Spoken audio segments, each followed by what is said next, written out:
পরমব্রত ও পিয়া চক্রবর্তীর সন্তানকে নিয়ে কি বলল গায়ক অনুপম? বিস্তারিত জানতে ভিডিওটি দেখুন। সম্প্রতি সেলের ছবি শেয়ার করেছেন অভিনেতা পরমব্রত। আর অভিনেতা লেখেন যে একটা কথা প্রায়ই শোনা যায়, মা হওয়া কি মুখের কথা? হ্যাঁ, সত্যি, এতে কোনো ভুল নেই। যে পরিমাণ কষ্ট, ত্যাগ, যন্ত্রণা, মানসিক অস্থিরতা, অবসাদ ঘিরে থাকে একজন মাকে, তা বর্ণনাতীত।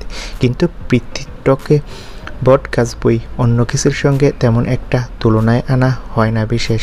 পিতৃত্বের অনুভূতি, চিন্তা, অস্থিরতা, ত্যাগ কীভাবে এবং কতখানি একজন বাবাকে ঘিরে থাকে তা বিগত 1 মাসে আমি প্রতিদিন প্রতি মুহূর্তে অনুভব করার চেষ্টা করেছি, বোঝার চেষ্টা করেছি পিতৃত্বের দায়িত্ব।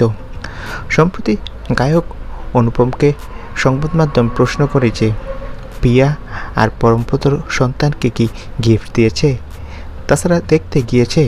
অনুপমের সাফ স্বভাব, যেহেতু তাদের সাথে যোগাযোগ নেই তাই দেখতে যাওয়া হয়নি। তবে খুদের জন্য আশীর্বাদ জানিয়েছে অনুপম। বলেন যে আমি আশীর্বাদ করি ও যাতে মানুষের মতো মানুষ হয়, অনেক বড় একজন মানুষ যাতে হয়, আমি সেটাই চাইব।